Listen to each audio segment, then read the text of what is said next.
I often contemplate what life was like before the 1990s. What I mean by this is I truly wonder how much crime and terrible things were committed with no chance of justice. Nowadays we have DNA, CCTV, and tons of other resources to catch just about anyone doing just about anything. But what do you think it was like back in the 1800s? No reliable phones, no internet, nothing to help you contact the outside world. It isn't often I cover stories from this far back. In fact, I think the Kentucky meat shower may be the only other video covering a story from the 1800s on my channel. Unlike mysterious meat raining from the sky though, this mystery holds a more sinister and nefarious truth. This is the story of the Bender family, an apparent family of serial killers. This is the truly disturbing mystery behind the Bloody Benders, America's first family of serial killers.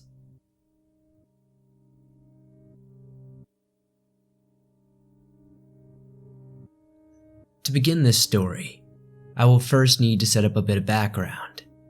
The Bender family lived in a very rural area known as Labette County, Kansas. They had been a part of the movement of families to the west in the New World. The family consisted of Father John Bender, who was 60, his wife Elvira Bender, who was 55, his daughter Kate Bender, who was 23, and his son John Bender Jr., who was 25. There are a few details that seem to be a bit shrouded in doubt about the family composition though. Some reports say that John Bender Jr. and Kate Bender were siblings, and others say that neighbors reported them as being married. From what I could find, there is nothing confirming this marriage, which makes others speculate it could have been a common law marriage, which would have been undocumented. This is, of course, only if they were married though, which we could really lean either way at this point. There seems to be endless folklore and legends surrounding the Bender family, so it is hard to separate the fact from the fiction. In this video, I will do my best to give you the most accurate and straightforward depiction of what is claimed to have happened. Sometime in October 1870, 5 families of spiritualists settled in and around the small township of OSAGE, roughly 7 miles or so from what is now known as the city of CHERRYVALE, which was established some 7 months after OSAGE. One of these 5 families included the Benders. They had registered 165 acres of land right beside the Great OSAGE Trail, which at the time was the only open road leading to the west at the time. The family got to work rather quickly building a cabin, a barn with a horse corral, and a well for water. The following year in 1871, Elvira and Kate arrived at the cabin, and it was turned into a dual space. They cut the room in half with a wagon cover, using the front half of the cabin as a general store, selling a few dry goods. Among these goods were oats and other grains. The front was also used as a kitchen where the family would cook for travelers and even have them spend the night. The family had planted and tended to a rather sizable 2-acre vegetable garden and also planted an apple orchard. Needless to say, the Benders had created somewhat of an oasis in the middle of nowhere, or so it would seem from the naked eye. Here's where things get really strange and slightly confusing. The family itself has literally no documentation, it seems. Where they came from has been up for debate for decades. The most popular theory is that they were from Germany, but other reports claim the Netherlands could be their origin.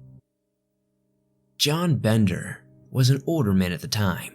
Being 60 years old and speaking very little English made it very hard for him to adapt and communicate. When John did speak though, it was described as being very guttural, and more often than not, unintelligible. John also went by the name of William according to the Emporia News. Reports get a bit muddy about John. Some sources report John Bender isn't even his real name, but it is actually John Flickinger. Now, I can't find any solid sources on this claim, so I would take it with a grain of salt. Elvira Bender is where reports get even muddier, but creepy as hell. Elvira apparently didn't speak fluent English either, but was better spoken than her husband. Elvira seemed to have a reputation of not being the nicest person, even being referred to as a she-devil by their neighbors.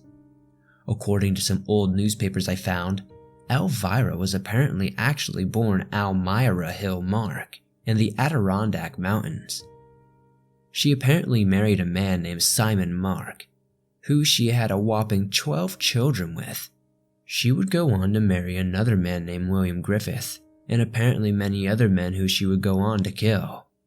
Rumors say that she killed multiple husbands. None of this is confirmed to my knowledge, though. John Bender Jr. spoke fluent English, but had what much thought to be a German accent. Apparently, John Jr. was known to break out into a burst of aimless laughter at various times, leading many locals to think he may not have been all there. Kate Bender was a very attractive young woman. She spoke perfect English with little to no accent. She was a self-proclaimed healer and psychic, and would pass out flyers promoting her services. She claimed to have the power to cure illness, conduct seances, and even taught spiritualism. Kate had gained a lot of popularity in the area. While her parents would stay away from people, her and John Jr. would often attend Sunday services at the church and be seen in town. Locals are reported to have quoted Kate as promoting free love, which sounded a lot more like incest to me. A quote from Kate's lectures: "Shall we confine ourselves to a single love and deny our natures their proper sway? Even though it be a brother's passion for his own sister, I say it should not be smothered." Many speculate that John and Kate were not actually siblings, but a married couple. This is where I will end my look into the questionable background of the Bender family. Now, I will begin the truly disgusting events that took place on the Bender property. In May 1871, the first of many bodies would be discovered. The body of a man simply known as Jones was found with his skull crushed and his throat cut. He was found in Drum Creek. Initially, people suspected the owner of the creek, but it seems no action was taken. About a year later, in February 1872, 2 more bodies of unidentified men had been found with nearly identical wounds. By the following year, in 1873, reports of missing people who had been traveling through the area had become so common that people were beginning to avoid the trail entirely. It didn't help that the trail was already known for horse thieves and other villains. Oftentimes, officials would arrest someone for the crimes but would let them go not too long after. It is said many innocent people were driven out of the area by these suspicions. This unsolved spree of killings would not last forever, though. In the winter of 1872, the 2 travelers, known as George Newton Longcore and his infant daughter Mary Ann, left the town of Independence, Kansas. Their goal was to move to Iowa and start a new life. Sadly, they would never be heard from again. In the spring of 1873, esteemed Dr. William Henry York set off to look for the missing man and this child. Dr. York was a neighbor of the 2 and had questioned many homesteaders who lived along the trail he had known them to take. Dr. York looked far and wide and eventually made it to Fort Scott. The doctor began his journey back home on March 9th, but like many before him, he would never return or be heard from again. This is where the gruesome story of what happened to all of these people would begin to come to light. Dr. York had 2 brothers, both of whom had prominence at the time. Alexander York was a member of the Kansas State Senate, and Colonel Ed York was an esteemed military officer. Both of Dr. York's brothers were aware of his travel plans, and when he failed to return home, an all-out search began for the missing doctor. Ed York would lead a search party of 50 or so men. They questioned every traveler they came across on the trail, and visited every homestead they could locate. Finally, on March 28, 1873, Ed York and his search party had arrived at the Bender family inn. Ed had explained to the Benders that his brother had gone missing and had asked if any of them had potentially seen anything. Oddly, the Benders admitted to seeing Dr. York and even said he had stayed with them. They claimed he had left and potentially had issues with Native Americans. Ed had agreed that this could be a possible explanation and even stayed for dinner. This would seem to be a close call for the Benders. Their arrogance would begin to display in this time, which is likely what ended their reign of terror. On April 3rd, Ed York would return to the Bender Inn with armed men when a woman fled from the inn and claimed Elvira threatened her with knives. Elvira played the no-speak English card, and her children denied the claim adamantly. When York doubled down on his claims, Elvira apparently became full of rage and said the woman was a witch and had tried to curse her coffee. She then made the men leave, and for the first time, she truly showed her understanding of the English language, which was reportedly much better than she let on. As York was leaving, Kate asked him to return alone the following Friday night, and she would use her clairvoyant abilities to help him find his brother. The men in York's search party were entirely convinced the Benders and a family close by known as the Roaches were guilty, and wanted to hang them all. But York insisted that evidence must be found first. It would be a real shame to hang innocent people. At the same time, communities around the OSAGE area began to point fingers at each other. A meeting was held by the township in the local schoolhouse. Upwards of 75 locals attended the meeting, including Ed York, John Bender, and John Jr. After the announcement and the discussion of the disappearances, including that of Dr. York, it was mutually agreed a search warrant would be obtained to search every homestead between Big Hill Creek and Drum Creek. Despite Ed York's strong suspicions toward the Bender family, since his visit weeks earlier, no one had seemingly thought to watch them, and it was not noticed for several days that they had fled the OSAGE area. About 3 days after the township meeting, Billy Toll was driving cattle past the Bender property. He noticed the inn was abandoned and the animals were left unfed. Billy would notify the township trustee, who would not have the chance to investigate the property for a few days due to the poor weather. The township trustee would call for volunteers, where several hundred turned out to form a search party that included Ed York himself. When the party arrived at the inn, they found the cabin was empty and devoid of food, clothing, and personal possessions. It was as if the Bender family had never existed. A horrid odor was coming from the floor under the cabin. After moving the bed, they had found a trap door with an empty room underneath. The door was nailed shut, and after being opened, the search party discovered a 6-foot by 7-foot room with clotted blood on the floor. The stone slab was smashed up by a sledgehammer, and no bodies were found in the room.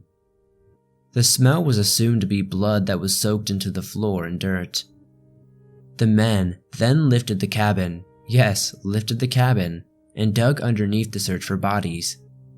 Again, no bodies were found under the house, but the Benders' murderous secret would not stay hidden for long. The search party began to probe the ground all around the cabin, and eventually came across the vegetable garden, which seemed to have been recently disturbed. Dr. York's body was found that evening buried face down with his feet barely under the dirt. The probing continued into the night, where upwards of 9 more graves were found. Another body was found in the well, alongside various body parts, which is hard to say if they belonged to the existing victims or new ones, but it is believed that they belonged to new ones. All but one victim had their heads smashed in and their throats cut. According to newspapers at the time, all victims had been brutally mutilated. A body of a young girl was also found, but no injuries could be determined. It is thought she may have been strangled or buried alive. To show respect to these victims, I will list out the known or suspected names of the victims. as well as a quick rundown of the apparent timeline of the murders. Mr. Jones. His body was found in May 1871 in Drum Creek. His skull was crushed and throat cut. 2 unidentified men. Bodies were found in February 1872. Their skulls were crushed and throats cut. Ben Brown was found in the Bender's apple orchard. He died sometime in 1872 and had the same injuries as the rest of the victims. W.F. McCrotty went missing in 1872 with his wagon and horses. His body was found buried in the orchard. Henry Mackenzie went missing in December 1872 with his horses. Johnny Boyle was reported missing in December 1872. His horse and expensive gear was gone too. His body was found in the Bender's well. George Newton Longcore and Mary Ann. George and his 18-month-old daughter were found in December 1872 as well. Dr. William York. After seeking out answers for George and Mary Ann, Dr. York went missing in 1873, sometime in May. He was found in the apple orchard. John Greery. His body was found in the orchard, and his time of death is unknown. Unidentified male. Remains were found in the orchard. Further details are unfortunately unknown. Unidentified female was also found in the orchard, much as the last info is scarce. Various body parts. Many body parts were found as well, and none of them seemingly belonged to the existing bodies. It is believed there could be up to 3 more victims that belong to these parts. 4 unidentified men. During the search party found the bodies of 4 more men in Drum Creek. Their throats were cut and skulls crushed. One of the men could be Jack Bogart, whose horse was sold to a friend of Jack's by the Benders. Ultimately, the death toll was thought to be around 20 or so. Aside from a few, most of the bodies were never claimed and were reburied at the bottom of a hill roughly 1 mile away from the Bender home. This area is now known as the Bender Mounds. After searching the cabin further, 3 hammers were recovered: a shoe hammer, a claw hammer, and a sledgehammer, all of which matched the wounds on the victims. The hammers were displayed in a Bender murder museum from 1967 to 1978 in CHERRYVALE, Kansas. You can still see the hammers though. They are displayed in a nice display at the CHERRYVALE Museum. A knife was apparently found as well, hidden within a mantel clock. It was a 4-inch blade and can be seen by request in the museum. It still shows the blood on the blade. This next part is fairly sad, but accurate representation of just how barbaric our early form of justice was. A friend of the Bender family, a man named Brockman, was accused of knowing information about the killings. He was hung from a beam in the barn until unconscious, and then he was revived and roughly interrogated to spill any information he knew. Then he was hung again. After being hung 3 times until nearly dead, he was released and was described as staggering home as if he were drunk or deranged. I mean, after being nearly killed 3 times, I bet we all would be a bit off balance and frantic. A Roman Catholic prayer book was found within the home with various notes written inside. The text read, Johanna Bender, born July 30th, 1848. John Gebhard came to America on July 1st, 18. ? Big Slaughter Day, Jan 8th, and Hell Departed. Most are still unsure what these meant, but it is assumed they were some sort of cipher or schedule. Now, what happened to the Bloody Benders? Did they really escape and vanish into the sunset? Well, not quite, at least according to the reports that are out there. Detectives are said to have followed wagon tracks from the Bender's wagon and found it abandoned outside the city limits of a place called Thayer. Thayer was a roughly 12-mile journey from their home. It was confirmed that the Benders took a train from Leavenworth, Lawrence, and Galveston Railroad toward Humboldt. At Chanute, John Jr. and Kate left the train and caught the MK&T train going toward the south to Red River near Denison, Texas. From there, it is thought they traveled to an outlaw colony located by the border region between Texas and New Mexico. They were not tracked due to how dangerous it was for lawmen to enter the region. Later on, a detective would claim that he had traced the siblings to the border, where he claimed John Jr. had died of apoplexy, commonly known as a stroke now. According to this detective, John and Elvira Bender had continued on north to Kansas City, where they purchased train tickets for St. Louis, Missouri. These are unconfirmed, of course, as the Bender family was never found. There were many sightings of the Bender family, as well as claims of vigilantes that had killed them. Some of the notable claims were from a group of travelers who claimed to have caught the Bender family and hung them, later discarding their bodies in the Verdigris River. Another claim came from a different group that claimed they had a shootout with the Bender family and buried their bodies in the prairie. Despite all of these claims and rumors though, no one ever came forward to claim the $2,000 reward. This would be somewhere around $54,000 as of today. An interesting tidbit to add is that in 1884, it was reported that an elderly man who looked somewhat like John Bender was arrested in Montana for a murder committed near Salmon, Idaho. The victim in this attack had been killed from a blow to the head. A request for identification was sent to CHERRYVALE, but the man in custody severed his foot in an attempt to escape and bled out. By the time an official got to the area, the body was too far decomposed to be identified. As I mentioned earlier, John Bender may have been known as John Flickinger, and oddly enough, a man with that exact name was said to have committed suicide near Lake Michigan. Like just about everything else with this family, this is unconfirmed.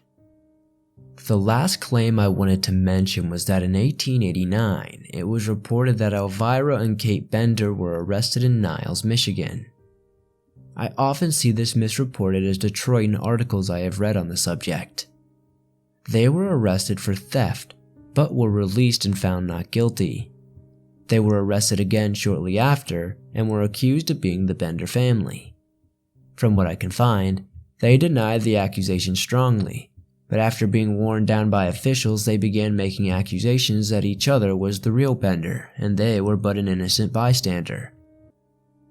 Eventually, the two would be put on trial, and evidence proved the woman claimed to be Kate was in fact married in Michigan at the time of the murders. An affidavit produced by a daughter of the woman accused to be Elvira would show that she was married to a completely different man with an entirely different family, though many still believe this was truly Elvira Bender. With a lack of evidence against the two women, they were released and never charged. Many people still doubt their identification as the Benders, though. This is where the story, I guess, ends. At the end of the day, no one really knows what happened to the Bloody Benders, America's first serial killing family. I truly wonder what would drive a group of people to kill so mercilessly. It just seems so violent for seemingly little reward. Maybe they were truly the devils they were thought to be by the locals. When I found this case the other day, I knew I had to cover it. It's not every day you find a piece of history like this that truly just shows how different our world was not that long ago. Thanks for listening to this documentary on the Bloody Benders, America's first serial killing family. This was such an interesting story that I knew I had to cover it. I know I don't normally cover stories this far back, but it's always fun to cover some creepy history. If you guys enjoyed this, please be sure to hit that like button as it helps me out a ton. If you're new to the swamp, why not join us by hitting that subscribe button and turning on notifications to never miss a new video, as I upload them almost every single day. on all things natural and supernatural. What do you think happened to the Bloody Benders? Do you think they ran away and lived the rest of their lives peacefully? Do you think they were actually caught and somehow got away with it? Do you think some of those vigilantes actually ended up killing them? I'd love to know your thoughts down below in the comments. If you're not aware, you can download your favorite Swamp Dweller scary stories on iTunes, Spotify, Stitcher Radio, and just about everywhere else you listen to podcasts. Thank you guys, as always, for supporting the swamp the way you do. We're making our way to 170,000 swamp-dwelling folk, and I can't be more grateful for that. I'll see you guys soon with another creepy video.